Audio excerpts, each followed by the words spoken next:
Start off by thanking a lot of people that make this all work, between our ownership with Mr. Simon, his family, all their support they give us for their entire organization, not just at the draft, but all throughout the year.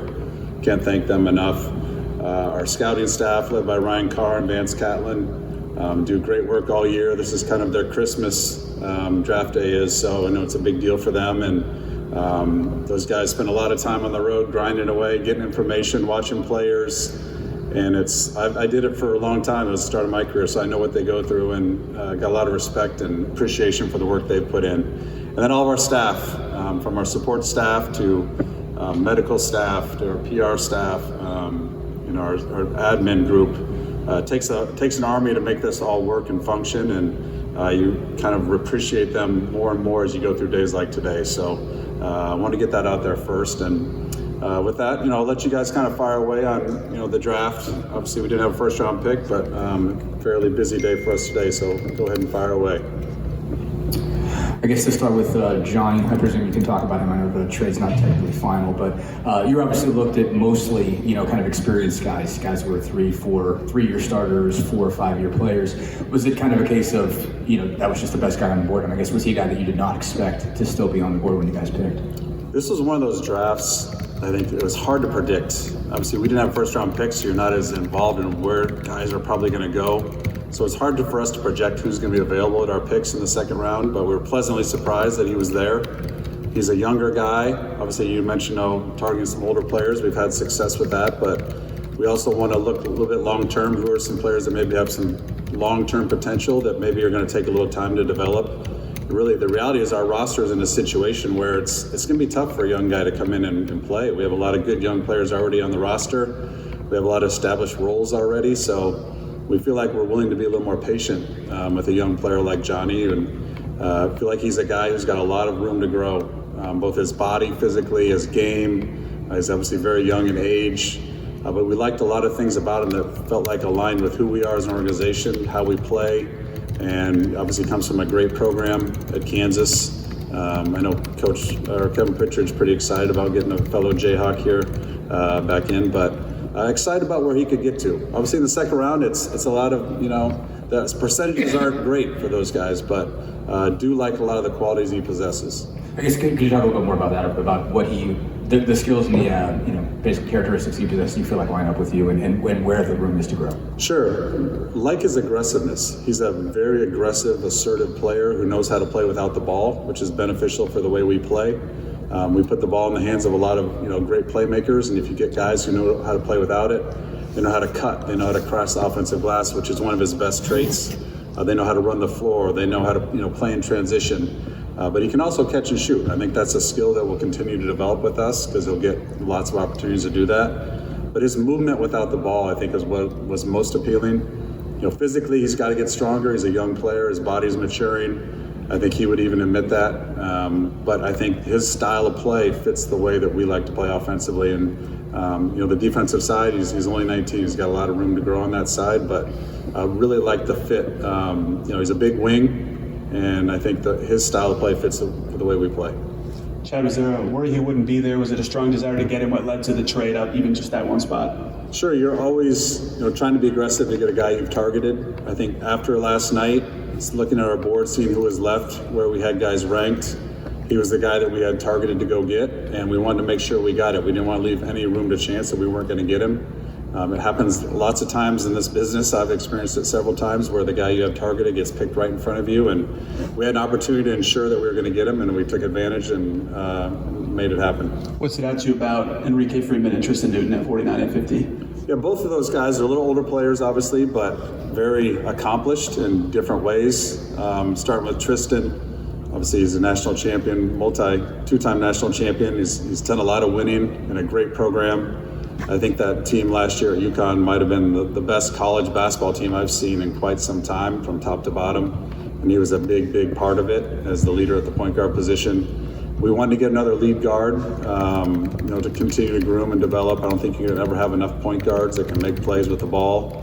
And we liked his size, we liked his pedigree, we liked his toughness. He's very calm. He's a gamer. He's one of those guys who made big plays when UConn really needed it to be, in Final Four, whatever it might be. We just saw him make big plays after big plays in big moments, and really liked that about him. And then Enrique is a guy he's really quite a unique story. He's a guy who's earned everything he's gotten, from coming into college to working his way up to where he got to as a college player, to going to the Portsmouth Invitational and earning his way up to the G League Invite Elite Camp, to get invited up to the Combine. He's just a self-made player, and a lot of his qualities are match up with who we are. And players in the past that have had his qualities have had success with us. And he's obviously a terrific rebounder. He's got great length, plays with an unbelievable motor and tenacity, and just goes and gets the ball. And obviously rebounding was a weakness for our team last year. Whether you can get a guy picked at 50 to help that, you never know. But it was a guy who had a special trait that we wanted to take a chance on in the second round. I've got a couple more. Obviously, bringing three guys on, all that look like they can help you, doesn't also seem like you have to have roster spots for each of them. And what's your sort of, I know you can't sort of get into specific detail at this point, but how can you make this work? I guess with, again, three guys that can be helpful, but not a lot of roster spots for them to take. Sure. I mean, we've got 3 two-way spots, obviously, that we'll be filling. There's probably a decent chance that we'll have discussions about that for a couple of these guys. We do have a little bit of roster flexibility, but I think our team has a lot of defined roles already. And like I said, with Johnny in particular, we're thinking long term with him, trying to develop him for down the road. And the other 2 guys, we'll find a way to make it work, to fit into the roster. But obviously, 3 two-ways now gives you a little more flexibility to add multiple guys like this. When did you start targeting Furphy? Was it on your radar before the draft, or just the way the first round fell, all of a sudden you realized he's coming into view? Yeah, we didn't bring him in for a workout, so we had limited access to him. I think he was projected to go higher, so you don't necessarily get the access to some of those guys who are probably expecting to go where you're picking. So we're going based on a lot of intel we gathered. We saw him play a lot. And so when he was still available, I think, at a certain point, it doesn't matter if you've met the kid or not. You like the talent, you like what the coaches and staff and teammates that have played with him are telling you about him, and you feel comfortable with drafting him. And at 36, where he was at, talent-wise, with his age, it just felt like a no-brainer for us. Chad, this is kind of an odd question, but looking at the draft and all the international players that continue to come out and get drafted, is there anything that the coaches and people and organizers need to do to, bring back the American game? That's really a philosophical question, not a draft question, but I have my opinions on that, Bob.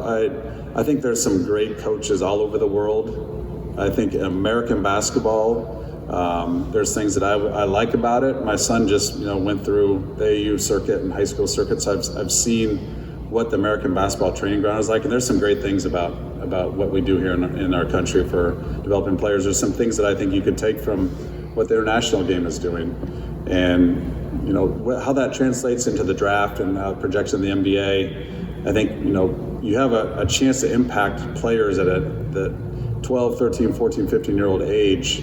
That really can set a player on a course for success or set them off course for a future. So it's really probably more of a off press conference question I could talk to you about, but I do have some strong feelings about that, definitely.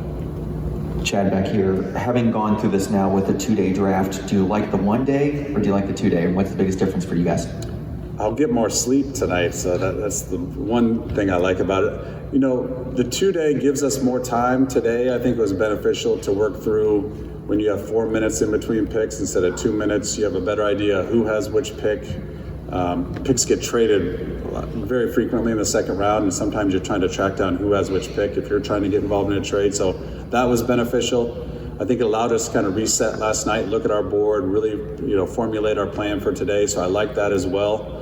I imagine there's some things that, obviously you have a couple kids who don't get drafted last night in the green room, and that's disappointing, I'm sure. I mean, this is the day that most kids achieve dreams, and you don't want to see a kid crushed, in a situation like that. So I mean, there's pros and cons, but overall, I liked it. You know, I mean, from a team standpoint, the more time you have, the better off I think it is. And whether the agents and the players feel the same, I don't know. But from a team standpoint, I really like the 2-day format.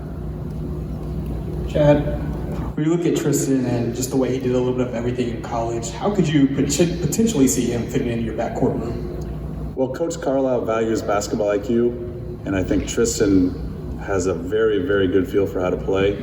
He obviously played with a lot of talent around him at UConn, so he's played with NBA caliber players already, and he knows how to read each player on the floor, which I think Coach really values. I think he's got a calmness about him, like I mentioned before, very similar to Drew. You know, they're very calm with the ball. They never get sped up. They never look, out of control or rattled at the moment. And so, over the course of an NBA season, you're always needing extra guards. It feels like you have injuries, you have different things happen to your team, and we've experienced this in the past where we've just been short, an extra point guard, an extra playmaker. So the more guys that you have on the floor can make plays with the ball and have a feel for what you're trying to do, the more valuable a player like Tristen becomes, and that's exactly what we see him as. Wondering, Chad, if you could contrast this draft experience to the last 2 seasons. Obviously, you had lottery picks each of the last 2 seasons and then another high pick, and you didn't have those. Did it make it a little more relaxing, maybe more challenging? What was it like in there? Yesterday, it was definitely a different feeling. You're trying to find, is there a path to get involved that makes sense for us? So we were trying to be aggressive and looking for opportunities. But we're also conscious of what we have already with this group, with our team, and so you don't want to be too caught up in the moment because we have a good thing going here with our group, with our chemistry, with roles, and so we're very conscious of that with anything we were trying to do yesterday. But not having a pick, it was definitely a different experience. It's a long day as is, and when you walk out there at the end of the day and you have nothing to show for it, it's definitely a little different feeling driving home. But it was kind of nice knowing the next day you had a lot of opportunity. But it's much better to be in this situation, coming off the season we had than having a lottery pick from trying to build for the future too. How much did the path Ben Shepherd took last year, I guess, inform this? I mean, obviously you've seen players who have taken similar paths to him. Before, your guys who maybe drafted late first round, second round, somewhere in those lines, doesn't play a whole lot the first half of the season, and then things happen and he gets a shot. I mean, did you kind of have that sort of in the back of your mind as you were looking at guys saying, this guy might not be a rotation guy on day one or even in November, December, but eventually, you're going to want somebody that's plug and play if eventualities lead to him having to play? Sure, anytime you get a guy like Ben who's got more experience, more games under his belt, he's been coached, by a college coach for 3-4 years, they're obviously going to be a little more ready to play. They're going to have a better understanding of some of the things that Coach Carlisle and our staff are trying to do than a young player might. But you're always looking, you got to look down the road when a guy's in his prime, whether he's 19 now or he's 23 now. When a guy hits his prime, does he fit the way we play? Do we project him fitting in with our team, our current team, the way Coach Carlisle and our staff like to play?